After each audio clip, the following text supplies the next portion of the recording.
이제 오늘 우리에게 주신 하나님 말씀 함께 나누겠습니다. 오늘은 에스겔 4장 1절부터 17절까지 말씀 함께 보겠습니다. 제 4장.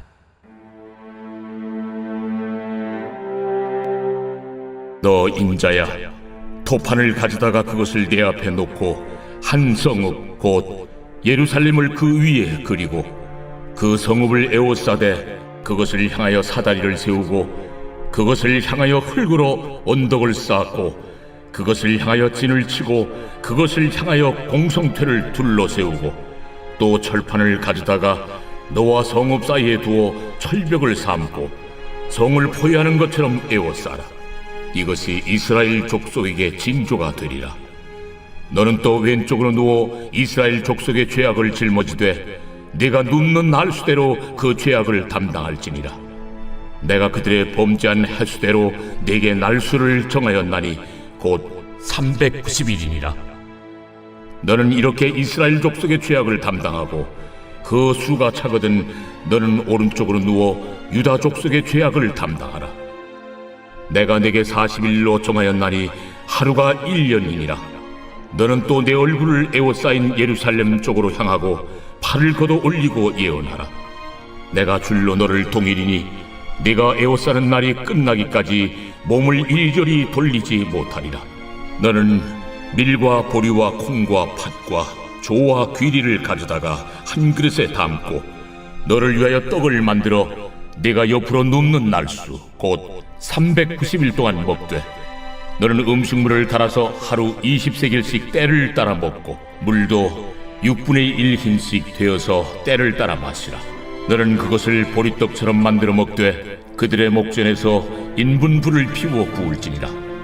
내가 여러 나라들로 쫓아내어 흩어버릴 이스라엘 자손이 거기서 이같이 부정한 떡을 먹으리라. 아, 주 여호와여, 나는 영혼을 더럽힌 일이 없었나이다. 어려서부터 지금까지 스스로 죽은 것이나 짐승에게 찢긴 것을 먹지 아니하였고 가증한 고기를 입에 넣지 아니하였나이다. 보라, 쇠똥으로 인물을 대신하기를 허락하노니 너는 그것으로 떡을 구울지니라. 인자야, 내가 예루살렘에서 의뢰하는 양식을 끊으리니 백성이 근심 중에 떡을 달아 먹고 두려워 떨며 물을 데워 마시다가 떡과 물이 부족하여 피차에 두려워하여 떨며 그 죄악 중에서 쇠퇴하리라. 우리는 보통 말로 의사소통을 합니다. 그런데 때때로 몸으로 보여주는 행동이 말보다 더 강력한 메시지가 될 때가 있습니다. 예를 들어서 부모님들이 자녀에게 공부해라 말하는 것보다 부모가 먼저 책을 읽는 모습을 보여주는 게 더 효과가 있다고 하죠. 또 사랑한다 말하는 것보다 그 사랑을 행동으로 보여주는 것이 훨씬 더 진실하게 다가올 때가 있습니다. 오늘 하나님께서 선지자를 통해 말씀을 전하게 하시는데 언어를 사용하기보다 그의 삶과 몸을 통해 하나님의 메시지를 전달해 주고 있습니다. 그래서 오늘 본문 말씀은 글자로 그냥 읽고 끝내지 말고 여러분 상상해 보셔야 돼요. 에스겔이 어떤 행동을 지금 보이고 있는지 여러분 머릿속으로 그려가면서 말씀을 읽으면 훨씬 더 그 말씀이 잘 다가오게 됩니다. 1절부터 3절까지를 다시 읽어볼 텐데 어떤 장면인지를 여러분 머릿속으로 그려가면서 함께 읽어볼게요. 시작. 너 인자야, 토판을 가져다가 그것을 내 앞에 놓고 한 성읍 곧 예루살렘을 그 위에 그리고 그 성읍을 에워싸되 그것을 향하여 사다리를 세우고 그것을 향하여 흙으로 언덕을 쌓고 그것을 향하여 진을 치고 그것을 향하여 공성퇴를 둘러 세우고 또 철판을 가져다가 너와 성읍 사이에 두어 철벽을 삼고 성을 포위하는 것처럼 에워싸라. 이것이 이스라엘 족속에게 징조가 되리라. 하나님이 에스겔에 이렇게 말해요. 토판을 가져다가, 토판은 뭐냐 하면 기와장 같은 거예요. 기와장 같은 거를 가져다 놓고 거기에다가 예루살렘 성을 그리래요. 예루살렘 성 그림을 기와장 하나에 그리라고 말합니다. 그리고 그 예루살렘 성을 그려놓은 토판을 가운데다 놓고 거기에 둘러서 이제 기와장이 포위되는 형태를 만들라는 거예요. 마치 어린 아이들이 군사놀이하고 소꿉장난 하듯이 그렇게 백성들 앞에서 네가 장난감 놀이를 하라는 겁니다. 그런데 이걸 하는 이유가 있죠. 그 백성들에게 예루살렘 성이 이렇게 포위된다는 것을 보여주기 위해서 그림 메시지로 그들에게 지금 예루살렘의 상황을 보여주고 있는 겁니다. 그래서 그걸 보는 사람들은 다 이해할 거예요. 아, 예루살렘 성이 이렇게 된다는 거구나 라는 메시지를 지금 조용히 보여주고 있는 겁니다. 계속해서 4절부터 6절까지 말씀을 보면 이제 에스겔이 자신의 몸으로 하나님의 메시지를 전하는데 어떤 행동을 하는지 함께 봅니다. 4절부터 6절까지 다 같이 시작. 너는 또 왼쪽으로 누워 이스라엘 족속의 죄악을 짊어지되 내가 눕는 날수대로 그 죄악을 담당할지니라.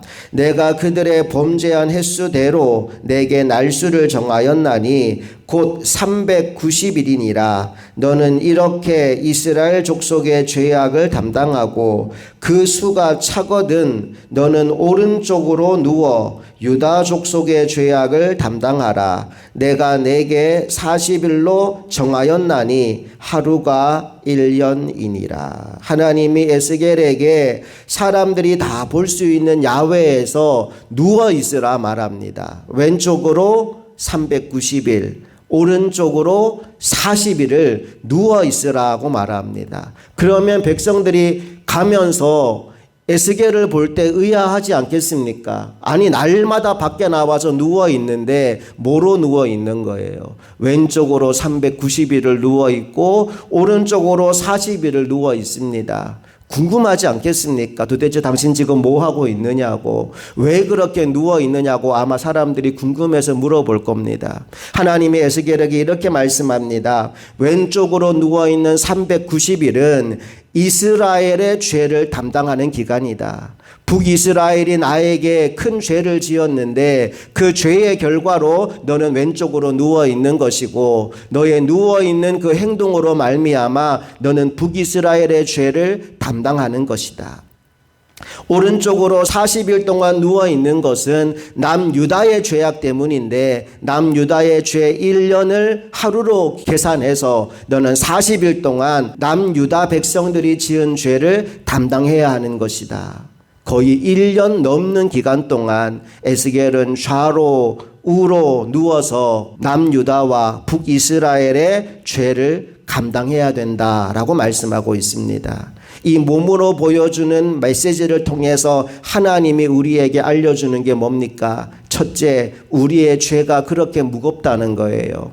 작은 죄도 그냥 넘어가지 않는다는 겁니다. 죄에 대해서는 하나님의 심판이 있다는 사실을 분명하게 알려줍니다. 그런가 하면 둘째, 우리의 죄를 대신 담당해 주는 분이 계신다는 거예요. 오늘 에스겔은 백성들의 죄를 담당하여 좌로 우로 누웠지만 우리 주 예수 그리스도는 우리의 죄를 담당하여 그 어깨에 십자가를 지셨고 십자가에 못 박혀 피 흘려 죽으셨습니다.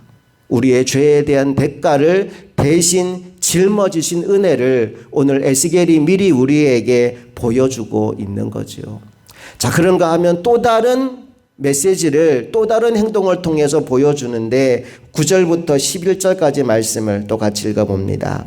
시작. 너는 밀과 보리와 콩과 팥과 조와 귀리를 가져다가 한 그릇에 담고 너를 위하여 떡을 만들어 내가 옆으로 눕는 날수 곧 390일 동안 먹되 너는 음식을 달아서 하루 20세겔씩 때를 따라 먹고 물도 6분의 1 흰씩 되어서 때를 따라 마시라. 여러분, 이 말씀 읽으면서 건강식했네라고 생각하시면 안 돼요. 자, 뭐를 가지고 떡을 만들라고 하느냐 하면 밀과 보리와 콩과 팥과 조와 귀리를 가져다가 한 그릇에 담아서 떡을 만들어라 라고 말씀합니다. 여러 곡식을 섞어서 만든다는 건 부정하다라는 의미예요. 하나를 온전하게 만드는 것이 아니라 여러 가지를 섞었다는 건 부정한 떡을 만드는 거예요. 부정한 떡을 만들어 먹는데 10절에 보니까 그 음식을 달아서 먹어라. 20세겔씩 하루에 때를 따라 먹어라 라고 얘기합니다. 한꺼번에 많이 먹는 게 아니라 조금씩 아주 작은 양만 먹으라는 거예요. 11절엔 또 뭐라고 말합니까? 물도 마시는데 6분의 1 흰씩 되어서 때를 따라 마시래요. 물도 아주 조금씩만, 정말 목말라서 죽기 직전까지의 느낌으로만 물을 먹으라고 말합니다. 음식도 부정한 음식, 먹는 물도 아주 극소량만 먹도록 하나님이 지시하신 겁니다. 자, 그런데 그 떡을 구워 먹는데 또 구워 먹는 것도 기가 막혀요. 12절에 뭐라고 나오나요? 같이 읽어봅니다. 너는 그것을 보리떡처럼 만들어 먹되 그들의 목전에서 인분불을 피워 구울지니라. 사람들이 보는 앞에서 인분을 가지고 그걸 구워 먹으래요. 그 말을 듣고 에스겔이 하나님 그건 못하겠습니다. 그건 좀 비위가 상합니다 라고 얘기를 해요. 그랬더니 하나님이 좋다 그러면 쇠똥으로 그건 바꿔줄게 라고 말씀하십니다. 15절 가봅니다. 여호와께서 내게 이르시되 보라 쇠똥으로 인분을 대신하기를 허락하노니 너는 그것으로 떡을 구울지니라. 인분에서 쇠똥으로 바뀌었지만 조금 나아지긴 했지만 중요한 건 뭐냐 하면 부정한 떡을 부정하게 구워 먹으라고 말씀하는 거예요. 이 부정한 떡을 부정하게 구워 먹는다는 것에 가진 의미가 뭐냐 하면 이제 너희가 포로로 끌려가면 이방 땅에서 부정한 음식을 먹을 수밖에 없을 것이다. 그리고 아까 물도 떡도 조금씩밖에 먹지 못했는데 그렇게 고통스러운 날이 너희에게 올 것이다 라는 것을 미리 알려주는 메시지였어요. 16절 17절 말씀 다 같이 읽어봅니다. 시작. 또 내게 이르시되 인자야 내가 예루살렘에서 의뢰하는 양식을 끊으리니 백성이 근심 중에 떡을 달아 먹고 두려워 떨며 물을 데워 마시다가 떡과 물이 부족하여 피차에 두려워하여 떨며 그 죄악 중에서 쇠폐하리라. 여러분, 이 안타까운 모습은 하나님을 떠난 백성이 맞이할 운명에 대하여 우리에게 알려주는 메시지입니다. 하나님을 떠나가면 생수의 근원이신 하나님을 버리면 그들에게 풍요로움이 찾아오는 것이 아니라 오히려 절망의 날이 찾아오게 된다는 것을 오늘 에스겔을 통해 우리에게 알려주고 있습니다. 자, 그렇다면 하나님 안에 거하는 자, 예수 그리스도 안에 있는 자들은 어떤 은혜와 복을 누릴까요? 우리 요한복음 6장 35절 말씀으로 한번 가보겠습니다. 요한복음 6장 35절 다 함께 읽습니다. 시작. 예수께서 이르시되 나는 생명의 떡이니 내게 오는 자는 결코 줄이지 아니할 터이요 나를 믿는 자는 영원히 목마르지 아니하리라. 아멘. 이스라엘 백성들은 하나님을 버리고 우상을 섬겼어요. 그 결과로 그들은 부정한 떡을 많이 먹는 것도 아니고 아주 극소량만, 물도 아주 극소량만 마실 수 있었습니다. 그런데 오늘 예수님은 우리에게 이렇게 말씀하십니다. 나는 생명의 떡이니 내게 오는 자는 결코 줄이지 아니할 터이요 나를 믿는 자는 영원히 목마르지 아니하리라. 우리 주 예수 그리스도 안에 살면서 우리 주님이 주시는 영적인 은혜를 누리며 살아가는 저와 여러분 모두가 되기를 간절히 바랍니다. 오늘 말씀을 셋으로 정리할게요. 첫 번째 메시지는 죄에 대해서는 반드시 대가가 따라온다는 겁니다. 오늘 토판의 그림, 또 좌로 우로 눕는 모습, 그리고 쇠똥으로 구운 떡을 먹는 이 모습들을 통해서 하나님이 우리에게 알려주는 건 무엇이냐? 죄에 대해서는 반드시 심판이 따라오게 된다는 사실입니다. 그런가 하면 죄에 대해서 심판만 있는 것이 아니라 하나님의 은혜도 있다는 사실을 오늘 본문은 우리에게 알려줍니다. 이 에스겔이 좌로 우로 누웠던 행위는 남북 이스라엘의 죄를 담당하고 짊어지는 행위였어요. 그와 마찬가지로 예수 그리스도께서 우리의 죄를 담당하여 주셨다는 사실을 오늘 본문은 우리에게 알려줍니다. 마지막 세 번째 주는 메시지는 예수 그리스도 안에 생명의 떡이 있다는 거예요. 우리가 진짜 사는 길은 예수 그리스도께로 돌아와서 그분이 주시는 떡과 그분이 주시는 물을 먹고 마시는 것입니다. 이 한 달도 우리 주 예수 그리스도 안에서 주님이 주시는 생명을 누리며 살아가는 우리 모두가 될 수 있기를 간절히 소망합니다. 함께 기도하시겠습니다. 좋으신 아버지 하나님, 은혜와 사랑을 감사드립니다. 9월 한 달도 주님 안에서 주님의 말씀을 붙잡고 주님의 말씀을 먹으며 살 수 있도록 인도하여 주셨으니 감사합니다.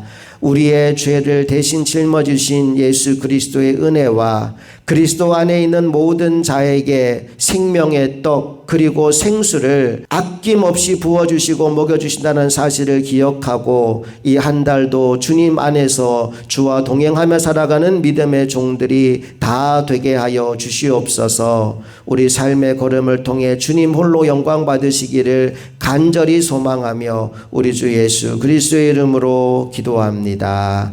아멘.